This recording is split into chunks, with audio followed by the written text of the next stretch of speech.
Graphite shaft installation. I see it on the threads all the time in the forums. Everyone is doing this wrong. They're not paying attention to the most important thing that you need to be doing. Before you even consider putting graphite shafts in your irons or reshafting your hybrids, your woods, make sure you watch this video. Be the right club today. Yes! What's going on, guys? G2 here with 3-putt bogey, and today we're talking about graphite shafts. And I've got a little experiment that I'm going to show you here in the shop. I am on forums, I am on threads, and there's a lot of information going around about graphite shaft installation and why it may seem as simple as steel shaft installation. It's really not. There is a lot of things that need to be done right, that need to be prepped, and that you need to check before you make the switch. Because unfortunately, your clubs may not be adaptable for graphite shafts. I'm going to show you what you need to do, the tools you need to have to make sure that you don't end up cracking the shaft, which is the #1 thing that I see with problems on forums. You know, I put in this new ferrule, shaft cracked. I just reshafted my irons from steel to graphite. Now the graphite shaft cracked at the hosel. What's going on? Preparation. Everything that we talk about always comes down to one root cause: preparation. So if you're new to the channel, welcome. Take a look around, see if there's things you like. If you do, join the community. Love to have you here. Make sure you leave a comment because I will reply. 100%, I will reply to any questions that you may have. If you are a returning subscriber, welcome back. I hope you get something out of this. I think you will, because this is something we have never talked about on the channel. And if you're thinking of making the switch, you're going to want to really pay attention to this to avoid catastrophic failures, because doing it wrong, it's going to happen. The other thing is, I just got a brand new driver, and you know, the ferrule on it is boring, and I want to change the ferrule out to something a little bit more flashy, but I can't do it the way it's set up. We need to modify the ferrule, and the modification goes into the reason why we're doing this whole video on how to make sure that you can install graphite shafts correctly without messing up your entire build. So there's only one place to start, and that's at the bench. All right, so here we are. Looks a little different. We're going to get to that in a second.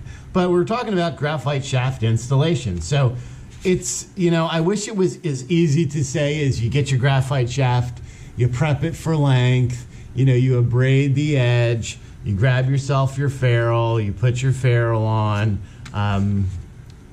clean out your hosel, glue it up, stick it all together, let it dry, right? That's it, you're done. Not even close.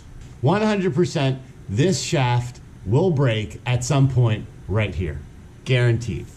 I'm using this as an example because this is what kind of got me into this whole thought process for this video. Is just got myself brand new GT2 driver, okay? Got my shaft in there, the Tensai 1K, and got our adapter, and it's all on there, and I mean, it's fine the way it is, but I can never leave well enough alone, and I like to tinker, and if you're watching this channel, you probably are a tinkerer too.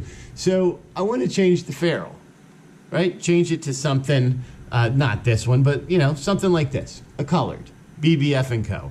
Something off Amazon, whatever. A colored specialty boutique ferrule, we'll call them.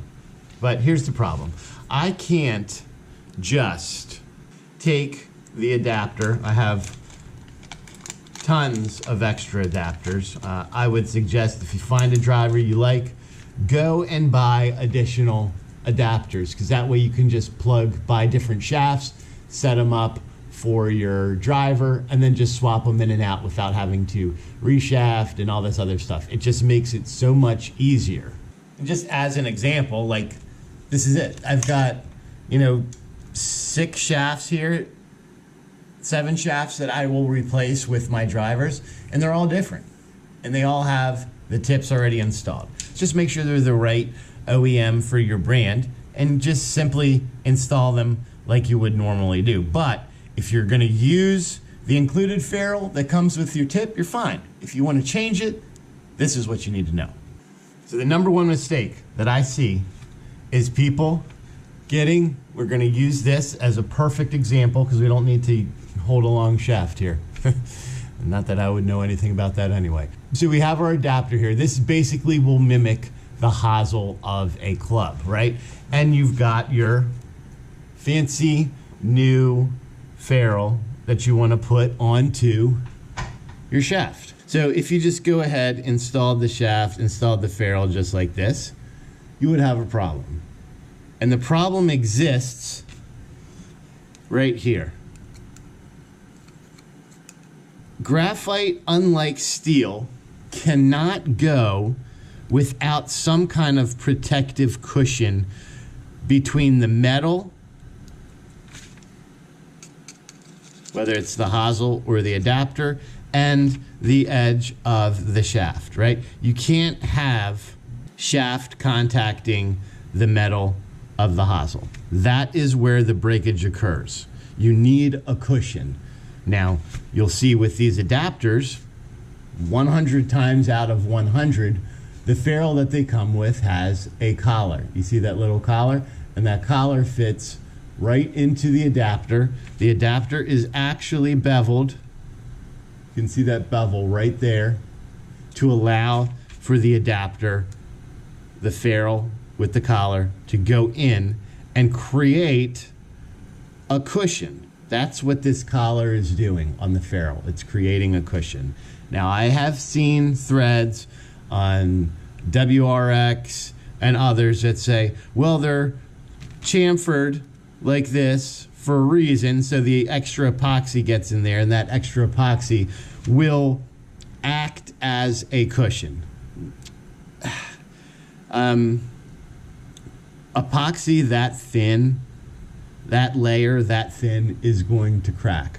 And if you just have your ferrule like this, eventually over time, your ferrule is going to migrate, and that it's just going to crack and it's going to fall out, because there is, at this point, at the tip of the shaft, remember, there is flexing and there is impact happening. There's a lot happening in this little section of the club right here. So to have this plastic that you know is not going to crack, that you know is not going to wear out, in there protecting that junction point is crucial. So what if you have a club head, an iron head, that you want to install graphite shafts to? Will a collared ferrule fit? That's your first test. Can you fit a collared ferrule inside of your head? If you can, you're fine. The other thing you need to look at is the hosel entrance to your ferrule. Is there an angle here to allow the shaft to go in to accommodate that collared ferrule? If it's straight up, it's not going to work.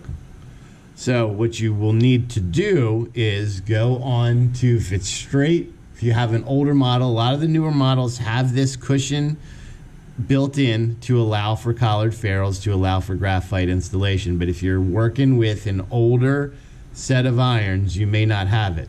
You'll have to get a deburring tool, and it looks just like this. And essentially this is set up at an 18 to 20 degree angle, and you will need to burr out the interior of this hosel. Not much, like just under 1/8 of an inch in, to allow for that cushion. They sell them. I'm going to pop them right up here on the screen for you to check out. So why the brown paper?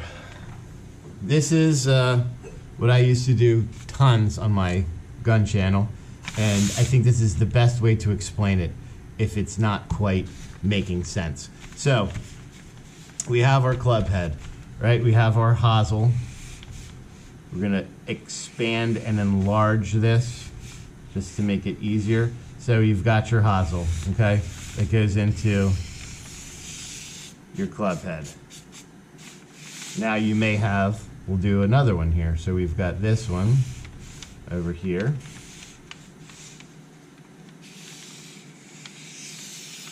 Goes, it's pretty bad. I never said I was an artist. That goes into here. So imagine that we are installing our shaft into these. This hosel may have that 1/8 chamfer, right? To allow for your collared ferrule to go in. This one may not. This one may just be straight up square on the edges. So when you go to install that shaft, the shaft is going to be in blue. So when you go to install that shaft, you've now created on the non-chamfered version stress points right here, where that shaft is going to flex and directly impact those corners. And that is where you will 100% get your breakage.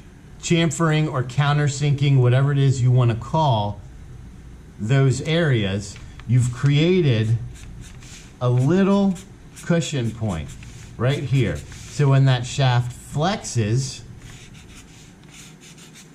it's not hitting a hard surface. It has this cushioned area right here for it to work against. This is the problem.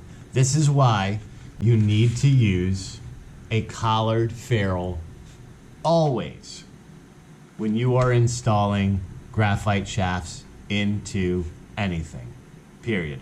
But is there a way to turn this into a collared ferrule? It's possible. It's not going to be easy, but we're going to try it because I'm doing a test for this, because I would like to have something like this in there. So now what do we need to do? We need to turn this into that. We need to put a collar on this. And that video will be the next upload right after this one. So if you're not already subscribed to the channel, make sure that you are subscribed, follow, hit the notifications so you don't miss it. Because I'm gonna tell you, you're gonna be surprised. And until next time, make sure that you swing as hard as you can, just in case you hit the ball. G2 out.